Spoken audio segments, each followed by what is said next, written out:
রাসূল সাল্লাল্লাহু আলাইহি সাল্লাম বলেন, তুমি জানো তুমি সঠিক, তারপরও তর্ক করবে না। আসসালামু আলাইকুম, আমি মিরানা আপনাদের সবাইকে নতুন একটা ভিডিওতে ওয়েলকাম জানাচ্ছি। আজকে শুক্রবার, সবাইকে জুম্মা মোবারক। শুক্রবার হচ্ছে বেশি বেশি আমল করার দিন। শুক্রবার হচ্ছে গুনাহ মাপের দিন, বেশি বেশি খাওয়ার দিন, বেশি আনন্দ করার দিন, মেহমানতির দাওয়াত দেওয়ার দিন, ঘুরে বেড়ানোর দিন। এক কথায় শুক্রবার হচ্ছে একটা সুন্দর পবিত্র দিন আমাদের মুসলমানদের জন্য। আলহামদুলিল্লাহ, সব দিনই সমান, তারপরও শুক্রবার দিনটা কিন্তু একটু ভিন্ন। এটা আমরা মুসলমানরা সবাই জানি, শুক্রবার আমাদের মুসলমানদের জন্য একটা ঈদের দিন। আপনারা সবাই কেমন আছেন? আশা করছি সবাই আল্লাহর রহমতে ভালো আছেন। আপনাদের সকলে সুস্বাস্থ্য কামনা করছি। আমি আজকে 3 দিন অনেক অসুস্থ ছিলাম, এই জন্য ভিডিও দিতে পারিনি, এবং কি আপনাদের ভিডিও দেখেছি কিন্তু কমেন্ট করার শক্তিটুকু আমি পাইনি। ভিডিও অন রেখেছি কিন্তু কমেন্ট করব সেটাও আমি পারিনি। আসলে অসুস্থ ছিলাম, কি অসুস্থ সেটা আমি ইনশাল্লাহ অন্য একটা ভিডিওতে বলবো। আলহামদুলিল্লাহ, আজকে আমি অনেকটাই সুস্থ আছি, সেই জন্য একটা ভিডিও আপনাদের সঙ্গে শেয়ার করতেছি। বাহিরের দৃশ্য দেখা হয়ে গেল। এই যে আমি যে আরও আগে আমসত্ত্ব বানিয়ে আমার ছোটো বোনের হাজব্যান্ডের জন্য নিয়ে গিয়েছিলাম, উনি এসেছিল। এই যে 15 দিন হয়ে গেছে, চলে যাবে কালকে। জীবনটা মনে হয় এমনই। উনি আমসত্ত্ব খেতে অনেক পছন্দ করেন, তখন একটা বানিয়ে পুরোটা দিয়ে দিয়েছে। এখন কিন্তু আমের সিজন নেই, তারপরে উনি আম নিয়ে এসেছেন। সেই আম দিয়ে আমি আমার ছোটো বোনের হাজব্যান্ডের জন্য আবারও আমসত্ত্ব তৈরি করেছি। যেহেতু আগামীকাল চলে যাবে জার্মান, সেজন্য এটা করে দিয়ে দিব। আরও অনেক কিছুই বানিয়েছি। আমার ছোটো বোনের হাজব্যান্ড আসলে আমার ছোটো ভাইয়ের মতো, এত ভালো মানুষ, সত্যি এত আপনজন, মানে খুবই ভালো, সবার জন্য ভালো, সবাইকে অনেক ভালোবাসে। যাই হোক, এখন এই যে দেখেন আমসত্ত্বগুলো বানিয়ে নিলাম। পাকা আমের আমসত্ত্ব কিন্তু কালারটা অনেক সুন্দর হয় এবং খেতেও কিন্তু অনেক মজা হয়। আপনারা কারা কারা পাকা আমের আমসত্ত্ব খেয়েছেন কমেন্ট করে জানাতে পারেন।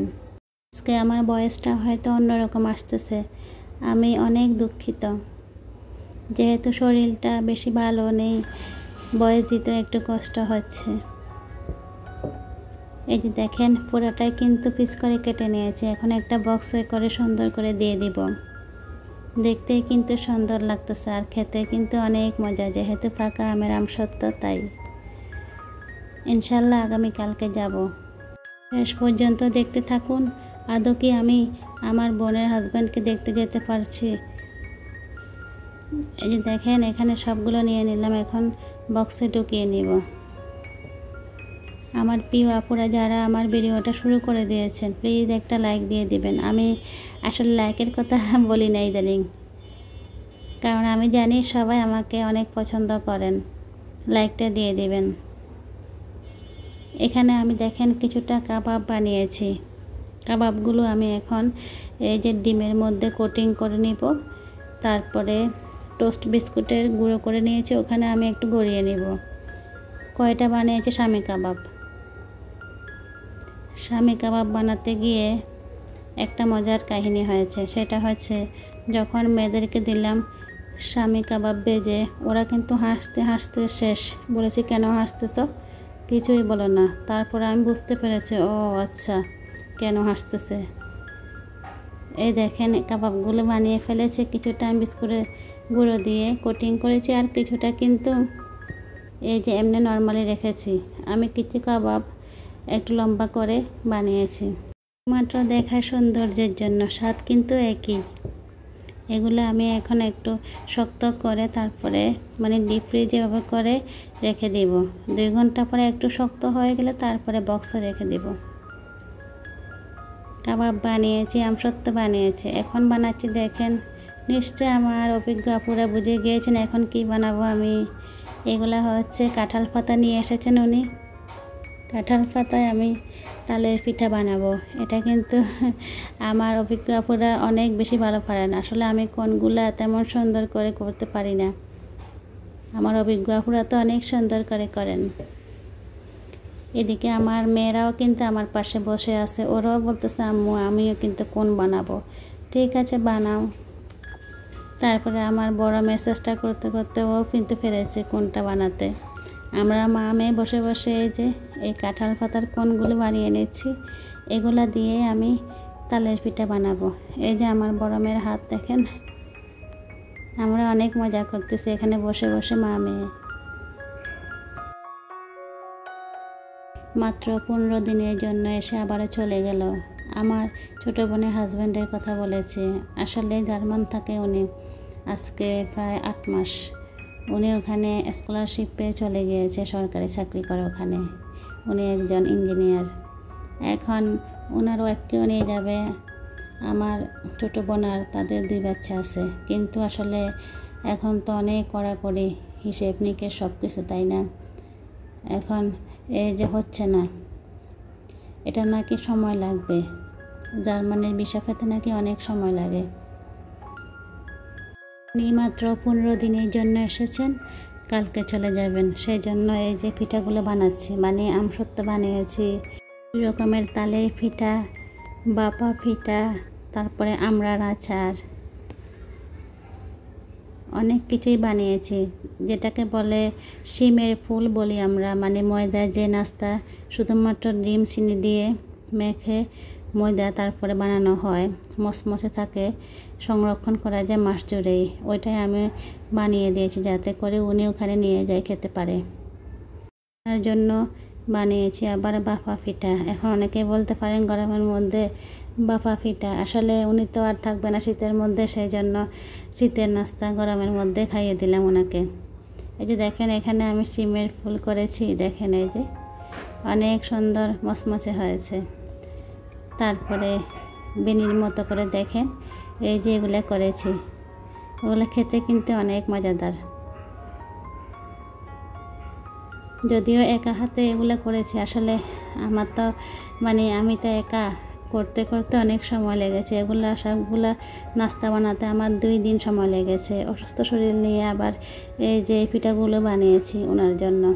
আর সবচেয়ে পছন্দ করে উনি এই জিনিসটা দেখেন, এটা হচ্ছে এই যে সবগুলা দিয়ে একসঙ্গে যে মচমচে খাবার তৈরি করা হয় ওইটাই। এটা হচ্ছে বাদাম, মিষ্টি কুমড়োর বিচি, তিসি, তিল, চাল ভাজা, সবগুলো একসঙ্গে করে ভেজে নিয়ে একটা বয়ামে ঢুকে নিয়েছি।